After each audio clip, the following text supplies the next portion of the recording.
아마 대화를 통해서 문제를 해결해야 한다는 말을 많이 들으셨을 거예요. 경청의 중요성과 설득하는 방식, 조건 없이 수용하고 상대방 의견에 동의하는 법, 칭찬과 격려와 위로, 인내, 수용, 희생, 헌신, 용서 등 관계를 위해서 필요한 지식들이 많이 있죠. 그런데 혹시 그 모든 방법들이 전혀 통하지 않는 상황 경험해 보신 적 있으신가요? 제가 아는 정신과 의사나 심리 상담가 분들도 함께 얘기를 해보면 대화를 많이 해야 한다는 식으로 조언해 주시는 경우가 많더라고요. 경험해 보신 분들은 알겠지만 대화가 통하는 사람이 있고 안 통하는 사람이 있습니다. 문제가 생겨서 전문가의 도움을 받아야 할 때는 어떤 분야든 진짜 실력 있는 사람들, 최고의 사람들을 만나서 문제를 해결하셨으면 좋겠어요. 최고의 전문가들은 대화 말고 다른 해결법에 대해서도 알고 있습니다. 저는 정신과나 심리에 대해서 전문가가 아닙니다. 다만 마치 암 환자였던 사람이 완치된 후에 깨달은 것들을 사람들에게 이야기하듯이 제가 여러 폭군들을 경험하고 그들과의 관계를 풀어나가면서 느낀 것들을 여러분과 나누고 싶습니다. 지난번 영상을 못 보신 분들을 위해서 말씀드리자면 폭군들은 사실상 지적 능력이 남들에 비해서 많이 떨어지는 사람들입니다. 생각해보세요. 대화와 설득으로 서로 기분 좋게 해결할 방법을 안다면, 그리고 자신이 어떤 말과 행동을 하는지에 대해서 인지할 능력이 있다면 뭐하러 억지를 부리겠습니까? 많은 사람들은 이들이 일부러 악한 의도를 가지고 사람을 괴롭힌다고 생각하지만 오히려 자신의 무능함과 무지를 들킬까봐 감추고 포장하기 위해서 공격하고 방어하는 것에 불과합니다. 지적 능력이 어느 정도까지 낮을 수 있는지를 사람들이 잘 모르기 때문에 오해하기가 쉬워요. 본인이 무슨 말을 하고 있는지, 억지를 부리는 건지 아닌지 인식 자체를 못할 정도로 지적 수준이 낮은 사람들이 있습니다. 지적 능력이 떨어지는 사람들에게 이 세상이 얼마나 위험한 곳일지 상상해 본 적이 있으신가요? 무지함이 드러날 때마다 엄청난 공격의 대상이 되죠. 주변에 못된 사람들이 많을수록 매사에 더 많이 공격을 받게 됩니다. 한 사람이라도 나약해 보이는 누군가가 있다면 밟고 올라서서 내가 저 친구보다는 낫다는 것을 보여줘야 하는 삶이 돼버리는 거예요. 특별히 부모님이 이들을 감싸주고 능력을 개발해주기는커녕 늘 지적하고 혼내는 것이 일상이었다면 이 폭군들에게는 지적과 비난이 최선의 사랑 표현이라고 느껴지게 됩니다. 그들에게 있어서 친절과 배려란 단지 사회생활을 위해서 필요한 가면입니다. 거리가 먼 남들에게만 보여주는 위선에 불과한 거예요. 친절과 배려를 받으면 사랑을 느끼는 게 아니라 가면을 쓰고 뭔가 숨기고 있다고 생각을 합니다. 그렇기 때문에 때로는 차라리 그들의 흠을 찾아서 적절히 지적을 해주는 게 관계의 비결이 되기도 하죠. 그들은 지적 능력이 떨어지지만 한편으로는 가면을 쓰는 데에 능하고 아는 척도 잘하고 암기력도 좋아서 굉장히 똑똑해 보이기도 합니다. 이해력이 떨어지는 대신에 암기력과 성실함에서는 엄청난 능력을 발휘하기도 해요. 모든 것이 사람들에게 무시당하지 않기 위한 피눈물 나는 노력들입니다. 그렇기 때문에 이들에게는 주변 사람들이 하는 말이 무엇보다 더 중요합니다. 무시당하는 말을 들을까봐 늘 공포에 떨면서 주변 사람들에게서 인정받기를 애타게 갈망합니다. 옳고 그름의 기준이 자기 내면에 있지 않아요. 자신이 중요하게 생각하는 주변 사람들의 말과 주어진 상황의 분위기에 따라서 옳고 그름의 기준이 완전히 달라집니다. 사실 이것이 우리가 그들에게 단호하고 큰 목소리로 말해야 하는 이유입니다.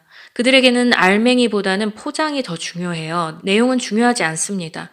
상식적인 사람들 앞에서는 깊이 생각하고 여유 있게 말하는 것이 통하지만 폭군들은 그런 것을 용납하지 않습니다. 대답이 바로바로 튀어나오지 않으면 상대를 제압하는 능력이 없다고 보는 거예요. 그들에게는 내용보다 순발력이 먼저입니다. 내용은 말하면서 바꿔가면 됩니다. 그들은 내용을 파악할 능력이 없기 때문에 말하는 사람의 목소리, 말투, 단호함, 전문 용어를 쓰는 것, 말의 속도 등등으로 모든 것을 평가합니다.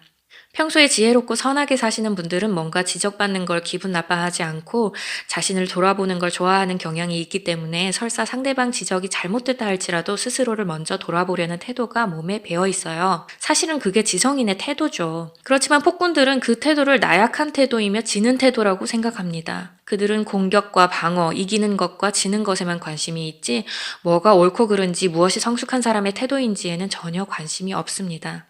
지적인 사람들이 폭군들의 지적을 듣고 자신을 돌아보거나 당황하는 모습을 보이면 폭군들은 자신이 이겼다고 생각을 합니다.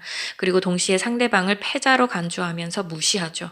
폭군들에게 있어서 사람은 세 가지 종류로 나뉩니다. 그들이 볼 때는 승리자와 패배자 그리고 모르는 사람 이렇게 세 가지로 보여요.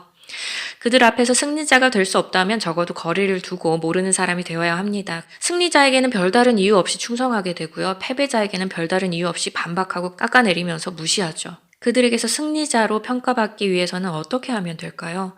흠이 잡히지 않기 위해서 모든 면에서 성공하고 모든 걸 다 완벽하게 해야 할까요? 절대 그렇지 않습니다. 물론 평소에 실력을 쌓고 이미지를 관리하는 것도 필요합니다. 그렇지만 생각해보세요.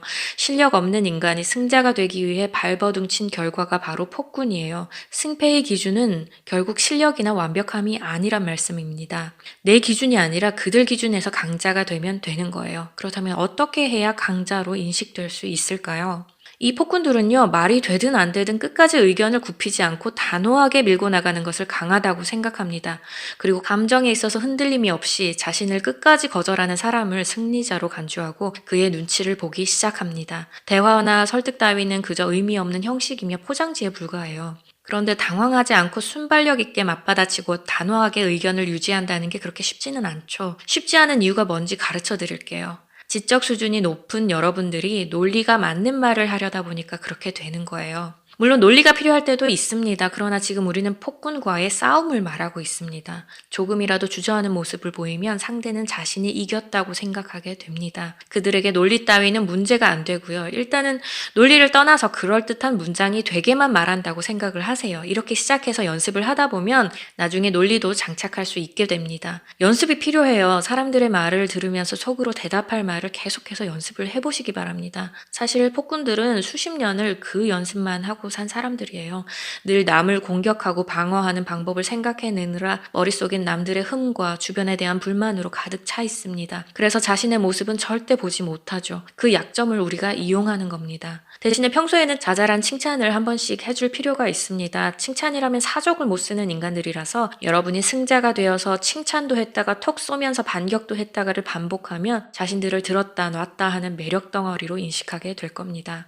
내 가까이에 있는 폭군이 이유 없이 나를 괴롭히는 경우 우리는 그를 악한 사람이라고 단정 지어버리기 쉽습니다. 그 사람이 없는 자리에서 뒷담화가 시작되고요. 맞장구 치면서 동의하는 사람들이 생기고 문제는 갈수록 해결되는 것이 아니라 악화되어 가기만 하죠. 관계라는 것은 함께 노력해야 하는데 둘 중 한쪽이 도저히 제어가 안 되는 경우입니다. 앞으로 이 폭군들을 어떻게 다루고 제어하며 변화시켜 가야 할지에 대해서 계속 얘기를 나누게 될 텐데요. 아마 겪어본 적이 없는 분들은 동의하기 쉽지 않을 수도 있을 거라고 봅니다. 제가 한창 폭군들에게 당하며 힘들어할 때 누군가가 내게 이런 이야기를 해줬다면 참 좋았겠다 싶은 그런 이야기들을 해나가려고 합니다. 누군가의 짐을, 아픔을 아주 조금이라도 덜어줄 수 있게 되길 바라는 마음으로 말입니다.